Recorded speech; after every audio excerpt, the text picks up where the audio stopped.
प्यारे बच्चों, आज हम लोग केमिस्ट्री के मोस्ट इम्पोर्टेंट ऑब्जेक्टिव क्वेश्चन को डिस्कस करेंगे। ये ऑब्जेक्टिव आप लोगों के एग्जाम में आने का बहुत बहुत बहुत ज़्यादा चांस है। आप लोग के लिए चुन चुन कर हम एक एक सवाल आप लोगों के लाए हैं, ताकि जब आप लोग इस सब सवाल को करेंगे तो आप लोगों का एक अलग लेवल हो जाएगा केमिस्ट्री में, और आप लोगों के अंदर से डर खत्म हो जाएगा। यानी आप लोग जब इस सब सवाल को कर लेंगे तो आप लोगों के अंदर बाबू केमिस्ट्री का डर धीरे धीरे खत्म हो जाएगा। बट आप लोग क्या करना है कि पूरा वीडियो को ध्यानपूर्वक आप लोगों को देखना है, क्योंकि एक एक क्वेश्चन आप लोग के लिए बहुत स्पेशल है, बहुत आप लोग के लिए स्पेशल है बाबू। और यही ऑब्जेक्टिव आप लोग के एग्जाम में छपने का गारंटी है, क्योंकि एक एक सवाल को आप लोग के लिए बोलिए दिए कि चुन चुन कर लाए हैं, ताकि आप लोग बेकार के सवालों को न बना के आप लोग वैसे सवाल को सॉल्व करिए। आप लोग वैसे सवाल का आंसर दीजिए जो सवाल एग्जाम में आने का बहुत ज़्यादा चांस है, जो सवाल एग्जाम में पूछ चुका है, तो वैसे सवाल को करेंगे। फालतू के बेकार सवाल को हम लोग नहीं करेंगे, हम लोग वही सवाल को करेंगे जो आप लोग के एग्जाम में आएगा। तो सब कुछ क्लियर है बाबू, वीडियो क्वालिटी साउंड सब कुछ क्लियर है। तो यहाँ से हम लोग आगे बढ़ते हैं और आप लोग क्वेश्चन का आंसर आप लोग देते रहेंगे, समझ गए ना। क्वेश्चन का आंसर आप लोग का बस आना चाहिए कमेंट बॉक्स में, इसके अलावा और कुछ नहीं कमेंट बॉक्स में आना चाहिए। चलिए तो हम लोग ये से आगे बढ़ते हैं बाबू। क्वेश्चन नंबर 1 है कि निम्न में से कौन पॉलिस्टर पॉलीमर है। आप लोग को बताना है कि निम्न में से कौन आप लोग का पॉलिस्टर पॉलीमर है, जो कि एकदम पूछा गया आप लोग के प्रीवियस ईयर से सवाल है। तो आप लोग देखिए, जो पॉलिस्टर पॉलीमर होता है वह हम लोग का ऑप्शन नंबर कौन हो जाएगा, ऑप्शन नंबर हमारी के बी हो जाएगा, टेरिलिन। समझ गए ना। टेरिलिन जो होता है ये हमारे के क्या होता है, पॉलिस्टर होता है। तो ऑप्शन नंबर बी हम लोगों का राइट आंसर हो जाएगा। आगे बढ़ते हैं। क्वेश्चन नंबर आप लोग ये देख लीजिए, आप लोग के लिए नोट भी करके लाए हैं, ताकि आप लोग यदि नोट करना चाहेंगे तो नोट भी कर लेंगे, समझ गए ना। इसीलिए हम बोलते हैं कि ये क्लास आप लोग के लिए बहुत बहुत ज़्यादा स्पेशल है। सिर्फ क्लास को आप लोग वीडियो डाउनलोड या रिकॉर्डेड जैसे भी आप लोग को मिलता है, बस वीडियो को देखिए, दोबारा तिबारा आप लोग देखिए, ताकि ये सवाल जो है ना, ये ऑब्जेक्टिव को नहीं आपके कंसेप्ट को भी क्लियर कर देगा। जैसे देखिए यह लिखा है ना, डेक्रॉन हो गया, टेरिलिन हो गया, ये पॉलिस्टर का सबसे प्रसिद्ध उदाहरण है। यानी पॉलिस्टर में पूछेगा ना कि सबसे प्रसिद्ध कौन है, तो हम लोग का टेरिलिन आता है, नहीं तो डेक्रॉन आता है। ठीक है ना, क्या आता है, डेक्रॉन आता है। तो आप लोग इस सबको याद रखेंगे, इसलिए आप लोग के लिए हम नोट भी करके लाते हैं। चलिए क्वेश्चन नंबर 2 आप लोगों की स्क्रीन पर है, और आप लोग बताएंगे कि बेकेलाइट किस प्रकार का पॉलीमर है। जल्दी से बताएंगे बाबू। बेकेलाइट जो है वह किस प्रकार का पॉलीमर है। तो बेकेलाइट जो है बाबू वह किस प्रकार का पॉलीमर है, तो ये हमनी के संघनक पॉलीमर है। तो ऑप्शन नंबर हमनी के सी हो जाएगा। ठीक है ना। जो हम लोग का बेकेलाइट है, ठीक है ना, जो हम लोग का बेकेलाइट है वह किस प्रकार का पॉलीमर है, तो वह हमनी के संघनक पॉलीमर है। ठीक है ना, वह क्या है, हमनी के संघनक पॉलीमर हो जाएगा, समझ गए ना। तो बस आप लोग कमेंट बॉक्स में क्या करना है बाबू, आप लोगों को आंसर देते रहना है। ठीक है ना। चलिए आगे बढ़ते हैं। क्वेश्चन नंबर 3 आप लोग यहाँ देखिए, आप लोग के लिए लिख दिए हैं नोट करके। ठीक है ना। देखिए, बेकेलाइट को एसिड या बेस उत्प्रेरक की उपस्थिति में फेनॉल और फॉर्मेल्डिहाइड से प्राप्त किया जाता है। यदि आप लोगों से पूछ देता है कि जो बेकेलाइट होता है वह किसके साथ, मतलब कौन से उत्प्रेरक के साथ लगता है, तो वह एसिड या बेस उत्प्रेरक की उपस्थिति में फिनॉल और फॉर्मेल्डिहाइड से प्राप्त होता है। यानी पूछेगा कि बेकेलाइट किससे प्राप्त होता है, तो वह फिनॉल और फॉर्मेल्डिहाइड से प्राप्त होता है। और ये देखेंगे बेकेलाइट को फिनॉल फॉर्मेल्डिहाइड रेजिन के रूप में भी जाना जाता है, और यह एक प्रकार का संघनक बहुलक है। देख रहे हैं ना, आप लोग के लिए नोट करके भी ला दिए हैं। जो बेकेलाइट होता है वह किस प्रकार का है, वह हमनी के एक संघनक बहुलक है। तो आप लोगों से उम्मीद है कि आप लोग इसका जो है right answer option number C ही लगाए होंगे। आगे चलते हैं। क्वेश्चन नंबर 3 आप लोगों की स्क्रीन पर है। आप लोग बताना है कि नियोप्रीन जो है वह क्या है, ठीक है ना। क्वेश्चन नंबर 3 आप लोगों की स्क्रीन पर है कि नियोप्रीन क्या है, आप लोग बताएंगे। क्वेश्चन नंबर 3 आप लोगों के राइट स्क्रीन पर है। क्वेश्चन नंबर 3 है कि नियोप्रीन क्या है, समझ गए ना। नियोप्रीन क्या है, तो नियोप्रीन बाबू हमनी के क्या है, एक संश्लेषित रबड़ है। तो ऑप्शन नंबर हम लोगों का क्या हो जाएगा, ऑप्शन नंबर हम लोगों का बी राइट आंसर हो जाएगा।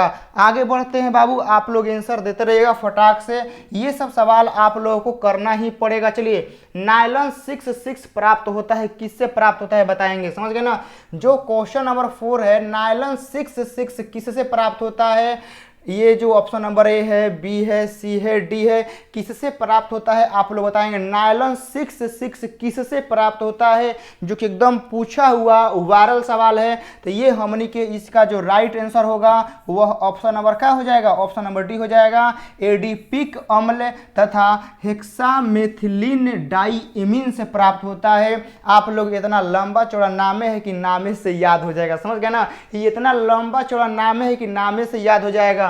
पूछेगा कि नायलॉन 6 किससे प्राप्त होता है, तो हम लोग का एडिपिक, ठीक है ना, एडिपिक अम्ल तथा हेक्सामेथिलीन डाइइमीन से प्राप्त होता है। ऑप्शन नंबर डी को हम लोग राइट आंसर करेंगे। आगे बढ़ते हैं। क्वेश्चन नंबर 5, नायलॉन 6 जो है वह किसका बहुलक है, आप लोग बताएंगे। नायलॉन जो 6 है वह किसका बहुलक है बाबू, आप लोग बताते रहेंगे, समझ गए ना। नायलॉन जो 6 है वह किसका बहुलक है, तो नायलॉन 6 जो है हमनी के, ठीक है ना, वह किसका हो जाएगा, कैप्रोलैक्टमा का बहुलक होता है। ऑप्शन नंबर हमनी के डी हो जाएगा, समझ गए ना। क्वेश्चन नंबर 5 का जो राइट आंसर होगा वह ऑप्शन नंबर डी हो जाएगा। कैप्रोलैक्टमा का हमनी के बहुलक होता है, तो ऑप्शन नंबर हमनी के डी हो जाएगा, समझ गए ना। तो 5 का क्या हो जाएगा, डी हो जाएगा। आगे बढ़ते हैं। क्वेश्चन नंबर 6 आप लोगों के स्क्रीन पर है और एहिजा आप लोग बताएंगे बाबू 6 का कि आप लोगों से बहुत ही अच्छा सवाल पूछा गया है कि टायर के उत्पादन में प्रयुक्त रबड़ को किसके साथ वल्केनाइज किया जाता है, ठीक है ना। टायर के उत्पादन में प्रयुक्त रबड़ को किसके साथ वल्केनाइज किया जाता है, तो 7% एस के साथ करते हैं। तो ऑप्शन नंबर क्या हो जाएगा, ऑप्शन नंबर हमनी के बी हो जाएगा, ठीक है ना। ऑप्शन नंबर क्या हो जाएगा, बी हो जाएगा बाबू। आगे चलते हैं। क्वेश्चन नंबर 7, थर्मोसेटिंग, ठीक है ना। आप लोग बताना है कि थर्मोसेटिंग पॉलीमर का उदाहरण क्या है। 7 का आप लोग को बताना है थर्मोसेटिंग पॉलीमर का उदाहरण आप लोगों को बताना है। बहुत ही मस्त सवाल है बाबू, आप लोग फटाफट आप लोग कमेंट बॉक्स में आंसर देंगे कि हम लोग का थर्मोसेटिंग पॉलीमर जो है वह किसका उदाहरण है। तो 7 का क्या हो जाएगा बाबू, थर्मोसेटिंग है। थर्मोसेटिंग किसका होता है, बेकेलाइट का होता है। ऑप्शन नंबर क्या हो जाएगा, डी हो जाएगा, ठीक है ना। क्या हो जाएगा, ऑप्शन नंबर डी हो जाएगा। आगे चलते हैं। क्वेश्चन नंबर आप लोग देख सकते हैं, आप लोग के लिए हम लिख दिए हैं कि जो थर्मोसेटिंग बहुलक होता है वो किसका होता है, आप लोग का 1 2 3 4 गो लिख दिए, ठीक है ना। ये चारों आप लोग याद रखेंगे, एग्जाम में चारों में से कोई एक आपको ऑप्शन में दे सकता है, ठीक है ना। इसलिए चारों लिख दिए हैं ताकि आप लोगों को याद रहेगा। आगे चलते हैं। आप लोगों को बताना है बाबू एहिजा से कि एडिपिक एसिड का व्यवहार किस पॉलीमर के निर्माण में किया जाता है, ठीक है ना। आप लोग बताना है कि एडिपिक एसिड, ठीक है ना, एडिपिक एसिड का व्यवहार किस पॉलीमर के निर्माण में किया जाता है, तो वह नायलॉन 6 होता है। 8 का सी हो जाएगा, ठीक है ना। क्या हो जाएगा बाबू, 8 का हमनी के सी हो जाएगा, 8 का सी। एडिपिक एसिड का व्यवहार किस पॉलीमर के निर्माण में करते हैं, तो नायलॉन 6 करते हैं। और आप लोग फटाफट, उम्मीद है कि आप लोग आंसर देते रहेंगे, ठीक है ना। चलिए, सब कुछ बढ़िया है, वीडियो क्वालिटी, साउंड सब कुछ आप लोगों को बढ़िया जा रहा है। तो ऑप्शन नंबर क्या हो जाएगा, 6 हमनी के, सॉरी, ईसी हो जाएगा। आगे चलते हैं। क्वेश्चन नंबर 9 आप लोगों के स्क्रीन पर है और आप लोग बताएंगे कि इसका राइट आंसर क्या होगा कि ओलेफिन बहुलीकरण में किस उत्प्रेरक का व्यवहार किया जाता है। तो याद रखिएगा बाबू, ओलेफिन बहुलीकरण में जिगलर नाटा उत्प्रेरक का क्या करते हैं, उपयोग करते हैं। जिगलर नाटा उत्प्रेरक का क्या करते हैं, उपयोग करते हैं। किस में, ओलेफिन बहुलीकरण में हम लोग जिगलर नाटा उत्प्रेरक का क्या करते हैं, उपयोग करते हैं। आगे चलते हैं बाबू। क्वेश्चन नंबर 10, प्राकृतिक में पाए जाने वाला पॉलीमर आप लोग बताना है, समझ गए ना। प्राकृतिक में पाए जाने वाला बहुलक आप लोग बताना है। तो प्राकृतिक में स्टार्च होता है, ठीक है ना, सेलुलोज होता है, चीनी होता है, ठीक है ना। स्टार्च तो प्रकृति में होता है, ठीक है ना, सेलुलोज भी होता है, चीनी भी होता है। तो ऑप्शन नंबर क्या हो जाएगा, ऑप्शन नंबर हमने के बी हो जाएगा। और इसका नोट करके भी आप लोग के लिए लाए हैं 10 का, ठीक है ना। चलिए, या नहीं लिखे हैं, छूट गया, ठीक है ना। प्रकृति में जो पाए जाने वाला पॉलीमर है वो स्टार्च होगा, सेलुलोज होगा और चीनी होगा, ठीक है। चलिए, क्वेश्चन नंबर 11 आप लोगों की स्क्रीन पर है और आप लोग बताएंगे कि इसका राइट आंसर क्या होगा। कि फिनोल निम्न में से किसके निर्माण में प्रयुक्त होता है। फिनोल जो होता है किसके निर्माण में प्रयुक्त होता है, तो वह हम लोग का बेकेलाइट में होता है। ऑप्शन नंबर ए हो जाएगा, ठीक है ना। 11 का क्या हो जाएगा, ए हो जाएगा। फिनोल निम्न में से किसके निर्माण में प्रयुक्त होता है, तो हम लोग का बेकेलाइट के निर्माण में उपयुक्त होता है। ऑप्शन नंबर क्या हो जाएगा, ए हम लोग का राइट आंसर हो जाएगा। और आप लोग इस क्वेश्चन को आप लोग एकदम बढ़िया से याद रखेंगे बाबू, ठीक है ना। ये सब सवाल आप लोग के एग्जाम में आना तय है। अब चलिए, एजा से आप लोग के लिए हम लिख के ला दिए हैं, ठीक है ना, ताकि आप लोग का दुख दर्द ना हो, ठीक है ना। आप लोग इसको नोट कर लेंगे, ठीक है ना। पूरा थ्योरी ला दिए हैं कि कहीं से सवाल घुमाएगा, आप लोग परेशान न होइएगा। आगे चलते हैं। स्टार्च का कौन सा भाग, बहुत ही वायरल सवाल है बाबू, कि स्टार्च का कौन सा भाग जल में अविलय, मतलब स्टार्च का कौन सा भाग है जो जल में नहीं घुलता है, तो वह हमनी के एमाइलोज होता है। ऑप्शन नंबर बी हो जाएगा, ठीक है ना। कौन हो जाएगा, ऑप्शन नंबर बी हम लोग का राइट आंसर होगा बाबू। एमाइलोज जो होता है वह हम लोग का स्टार्च का जो यह भाग होता है वह जल में नहीं घुलता है, ठीक है। आगे चलते हैं। क्वेश्चन नंबर 13, डीएनए के भस्म युग्म किससे संबंधित है, तो डीएनए डीऑक्सीराइबोज, ठीक है ना, डीऑक्सीराइबोज से है। तो ऑप्शन नंबर क्या हो जाएगा, डी हो जाएगा, ठीक है ना। डीएनए में भस्म युग्म किससे संबंधित है, तो डीऑक्सीराइबोज से संबंधित है। तो ऑप्शन नंबर हमने के क्या हो जाएगा, डी हो जाएगा। आगे चलते हैं। क्वेश्चन नंबर 14 है कि प्रोटीन एक बहुलक है। प्रोटीन जो एक बहुलक है वो किसका बहुलक है, ग्लूकोज का बहुलक है, कि टरथैलिक का बहुलक है, कि ग्लाइकोल का बहुलक है, कि एमिनो अम्ल का बहुलक है। तो आप लोगों को मालूम होगा कि जो प्रोटीन है हमनी के एमिनो अम्ल का बहुलक है, ठीक है ना। प्रोटीन किसका बहुलक है बाबू लोग, हमनी के एमिनो अम्ल का बहुलक है। याद रखेंगे कि प्रोटीन किसका बहुलक है, तो हमनी के एमिनो अम्ल का बहुलक है। क्वेश्चन नंबर 15, निम्न में से कंजुगेटेड प्रोटीन क्या है। यह इंग्लिश वर्ड है बाबू, ठीक है ना। क्या है, इंग्लिश वर्ड है कंजुगेटेड। इसका हिंदी आप लोग को संयुग्मी भी दे सकता है, समझ गए ना। इसका हिंदी आप लोग को संयुग्मी भी दे सकता है। कि निम्न में से संयुग्मी प्रोटीन कौन है, आप लोग बताना है। तो आप लोग वो याद रखेंगे कि जो संयुग्मी प्रोटीन है आप लोगों का ये भी है और आपका ये भी है और आपका ये भी है। तो कुल मिला के हम लोग का जो राइट आंसर होगा वह ऑप्शन नंबर हम लोग किसको क्लिक करेंगे, डी को, ठीक है ना।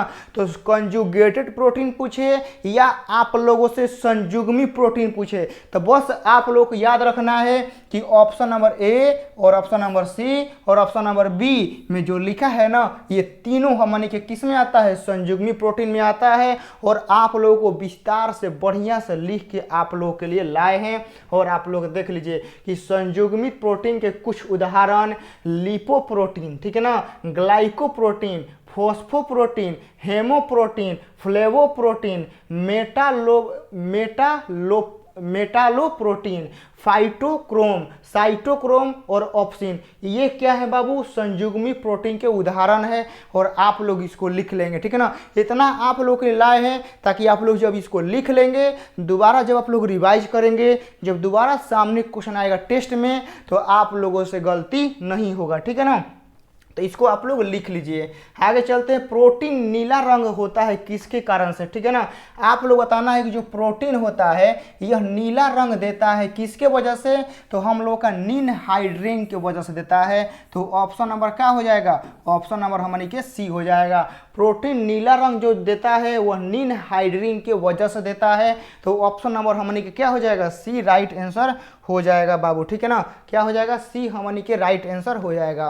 क्वेश्चन नंबर 17 है आप लोगों की स्क्रीन पर, और आप लोग बताएंगे कि बहुत ही अच्छा सवाल है, और ऐसे सवाल आप लोग के एग्जाम में आने का बाबू चांस नहीं बल्कि कन्फर्म है कि अइबे करेगा। ये सब सवाल एग्जाम में टपकना एकदम तय है कि आरएनए के न्यूक्लियोटाइड में पाए जाने वाला भस्म आप लोगों को बताना है कि आरएनए के न्यूक्लियोटाइड में पाए जाने वाला जो भस्म होता है वह कौन होता है। तो वह हमनी के कौन होता है बाबू, वह हमनी के यूरासिल हो जाएगा। ऑप्शन नंबर हमनी के बी को लॉक करेंगे, ठीक है ना। किसको लॉक करेंगे, ऑप्शन नंबर हमनी के बी को लॉक करेंगे, और यही आप लोगों का कन्फर्म 100% राइट आंसर होगा। आगे बढ़ते हैं, क्वेश्चन नंबर 18 आप लोग को बताना है, और ये सवाल समझिए कि प्रत्येक स्टूडेंट को सही करना है, समझ गए ना। ये सवाल प्रत्येक स्टूडेंट को सही करना है, क्योंकि एकदम यह सवाल हलवा है, हलवा है तो हलवा है। क्या है सवाल, ध्यान से पढ़िए कि वह विटामिन जो जल में विलय नहीं है, यानी वह विटामिन बताना है जो जल में घुलता ही नहीं है, तो वह हमनी के विटामिन डी हो जाएगा, ठीक है ना। विटामिन डी जो होता है वो जल में नहीं घुलता है। आगे बढ़ते हैं बाबू, क्वेश्चन नंबर 19 आप लोगों की स्क्रीन पर है कि विटामिन सी है। विटामिन सी क्या है आप लोग बताना है, यानी विटामिन सी मतलब 10वां वाला सवाल पूछा है। 10वां वाला सवाल में कैसे होता है कि विटामिन सी का नाम क्या है, विटामिन सी का रासायनिक नाम क्या है। तो विटामिन सी का रासायनिक नाम क्या है, एस्कॉर्बिक अम्ल है। ऑप्शन नंबर क्या हो जाएगा, ऑप्शन नंबर हमनी के सी हो जाएगा। विटामिन सी का रासायनिक नाम क्या है, एस्कॉर्बिक एसिड यानी एस्कॉर्बिक अम्ल हो जाएगा, वह दोनों इंग्लिश में लिखा हुआ है। क्वेश्चन नंबर 20, इंसुलिन एक हार्मोन है। अब इंसुलिन एक हार्मोन है तो बताना है कि एकरा में से कौन होगा। इंसुलिन एक हार्मोन है तो क्या वसा होगा, क्या प्रोटीन होगा, कि कार्बोहाइड्रेट होगा, कि एकरा में से कोई नहीं होगा। तो याद रखिएगा कि इंसुलिन एगो हार्मोन है तो इंसुलिन हमनी के एक प्रोटीन भी होता है, ठीक है ना। इंसुलिन का हो जाएगा, इंसुलिन हमनी के प्रोटीन होता है, तो ऑप्शन नंबर हमनी के बी के राइट आंसर क्लिक करेंगे। आगे चलते हैं, क्वेश्चन नंबर 21 आप लोग बताएंगे, ठीक है ना। 21 आप लोग बताएंगे क्या राइट आंसर होगा इसका। बहुत ही अच्छा सवाल है बाबू, ठीक है ना। ध्यान से देखेंगे कि विथियोनल का साबुन में उपयोग किया जाता है, तो यह कार्य क्या करता है। तो देखिए उस साबुन जो होता है ना वह एंटीसेप्टिक होता है, मतलब साबुन को लगाने से हमारे त्वचा पर कोई प्रभाव पड़ता है, नहीं पड़ता है, बल्कि यह क्या करता है कि त्वचा पर यह एंटीसेप्टिक की भांति कार्य करता है। यानी कोई मतलब हम लोग के त्वचा पे धूल गर्दा माटी लग जाता है या कोई गंदगी लग जाता है तो साबुन से हम लोग धोते हैं, तो ये क्या करता है, साबुन हम लोग के एंटीसेप्टिक की तरह काम करता है, ठीक है ना। तो साबुन क्या है, एक एंटीसेप्टिक है, तो हम लोग विथियोनल का उपयोग करते हैं ना, तो साबुन किसके तरह कार्य करने लगता है, तो एंटीसेप्टिक की तरह कार्य करता है, हमारे शरीर के त्वचा को कोई नुकसान नहीं पहुंचाता है। तो ऑप्शन नंबर हमनी के क्या हो जाएगा, बी राइट आंसर हो जाएगा। आगे चलते हैं, क्वेश्चन नंबर 22 आप लोगों की स्क्रीन पर है, और आप लोग बताएंगे कि निम्नलिखित में से कौन सही नहीं है। अब आप लोग पढ़ेंगे कि कौन सही है, निम्नलिखित में से कौन सही नहीं है आप लोगों को बताना है, ठीक है ना। तो निम्नलिखित में से कौन सही नहीं है, तो 0.2% फिनॉल ब्लीचिंग का एक प्रतिरोधी है, जबकि ये कितना भी गलती है। क्लोरीन तथा आयोडीन प्रबल यह गलती है। बेरिक अम्ल तथा हाइड्रोजन पेरोक्साइड का विलयन प्रबल प्रतिरोधी, बिल्कुल बिल्कुल। ऑप्शन नंबर क्या हो जाएगा, ऑप्शन नंबर हमारी के सी राइट आंसर होगा बाबू, ठीक है ना। ऑप्शन नंबर क्या हो जाएगा, ऑप्शन नंबर सी हम लोग का राइट आंसर होगा। आगे बढ़ते हैं, इसमें आप लोगों का सी हो जाएगा, ठीक है ना, ई वाला, ठीक है ना, ई वाला राइट आंसर हो जाएगा। आगे बढ़ते हैं, क्वेश्चन नंबर 23 आप लोगों की स्क्रीन पर है, और आप लोग बताएंगे बहुत ही बाबू खतरनाक सवाल है, ठीक है ना, बहुत ही खतरनाक सवाल है। आप लोग बताएंगे, एकरा में बहुत सारा स्टूडेंट एकरा के गलती आंसर देता है, पहले ही बताते हैं, ठीक है ना। तो आप लोग सावधानी पूर्वक राइट आंसर दीजिएगा इस सवाल का, क्योंकि अधिकतर स्टूडेंट इस सवाल में गलती करता है। तो देखेंगे क्या है कि निम्नलिखित में कौन प्रतिहिस्टामिन के रूप में उपयोग होता है। निम्नलिखित में से कौन प्रतिहिस्टामिन के रूप में उपयोग होता है, तो वो हमारी के डाइफेनाइल हाइड्रोक्सीमीन, ठीक है ना, ये हम लोग का उपयोग में होता है। तो ऑप्शन नंबर क्या हो जाएगा, ऑप्शन नंबर हमारी के सी वाला क्या हो जाएगा, राइट आंसर हो जाएगा। आगे बढ़ते हैं। क्वेश्चन नंबर 24 आप लोगों की स्क्रीन पर है और आप लोग बताएंगे कि क्या होगा कि निम्नलिखित में से कौन प्रति अवसाधक के रूप में उपयुक्त होता है। 24 नंबर है, निम्नलिखित में से कौन प्रति अवसाधक के रूप में उपयोग होता है, बताएंगे। प्रति अवसाधक, ठीक है ना, निम्नलिखित में से कौन प्रति अवसाधक के रूप में उपयोग होता है, तो वह हम लोग का एक्वा नील होता है, ठीक है ना। वह कौन होता है, एक्वा नील उपयुक्त होता है। तो प्रति अवसाधक के रूप में यदि पूछेगा तो कौन उपयोग होता है, एक्वा नील प्रयुक्त होता है। ऑप्शन नंबर हमने के ए राइट आंसर हो जाएगा। क्वेश्चन नंबर 25 एंटीपायरेटिक का उपयोग होता है शरीर का ताप कम करने में, याद रखिएगा, ठीक है ना। एंटीपायरेटिक जो दवा होता है वह शरीर के ताप को कम करने के लिए प्रयुक्त होता है। तो ऑप्शन नंबर हमारी के बी राइट आंसर हो जाएगा, ठीक है ना। क्या हो जाएगा, option number B right answer हो जाएगा। To reduce body temperature, antipyretic जो दवा होता है ना वह शरीर में मान लीजिए टेम्परेचर हाई है, बुखार लग गया है तो अगर कम करने के लिए दिया जाता है। चलिए क्वेश्चन नंबर 26 का आप लोग आंसर देंगे कि रुकिए क्या है सवाल कि 2 एसिटॉक्सी बेंजोइक अम्ल किस रूप में प्रयुक्त किया जाता है, ठीक है ना। किस रूप में, तो जवरनाशी के रूप में उपयुक्त होता है, ठीक है ना। किसके रूप में बाबू होता है, ये जवरनाशी के प्रयुक्त में होता है। 2 एसिटॉक्सी बेंजोइक अम्ल जो होता है ये हम लोग का जवरनाशी के रूप में प्रयुक्त होता है। तो ऑप्शन नंबर क्या हो जाएगा, ऑप्शन नंबर हमारी के डी राइट आंसर हो जाएगा। आगे बढ़ते हैं।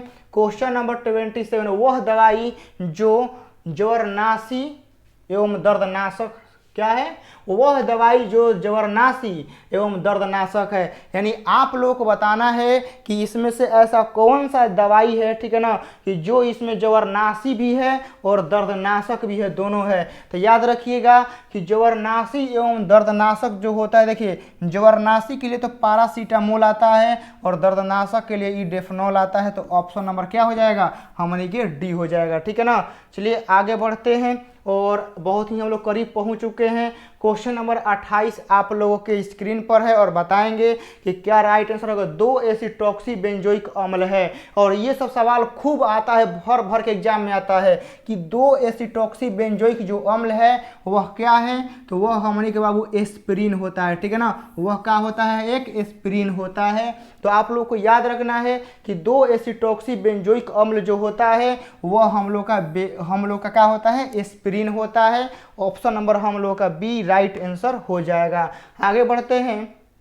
क्वेश्चन नंबर 29 कि एड्स को रोकने के लिए कौन सी दवा है, और ये सवाल समझिए कि बहुत ज़्यादा आजकल फेमस चल रहा है, ठीक है ना। एड्स वाला जो सवाल है वह काफ़ी ज़्यादा फेमस चल रहा है। तो आप लोग एक याद रखेंगे कि एड्स को रोकने के लिए जो दवा होती है वह ज़िडोवुडिन हम लोग उपयोग करते हैं। ऐसे तो एड्स को रोकने के लिए कोई कम्प्लीटली अभी तक दवा बना नहीं है, बट उसके रोकथाम के लिए, उसको नियंत्रित करने के लिए ज़िडोवुडिन दवा नामक का हम लोग क्या करते हैं, प्रयुक्त करते हैं। तो ऑप्शन नंबर हमारे के क्या हो जाएगा, बी राइट आंसर हो जाएगा बाबू, समझ गए ना। और आज की क्लास का लास्ट सवाल है और आप लोग इसका आंसर देंगे कि क्या होगा कि क्लोरोफॉर्म को एसीटोन से, ठीक है ना, क्लोरोफॉर्म को एसीटोन से प्रतिक्रिया कराने के बाद कौन सा पदार्थ मिलता है, ठीक है ना। क्लोरोफॉर्म को, ठीक है ना, क्लोरोफॉर्म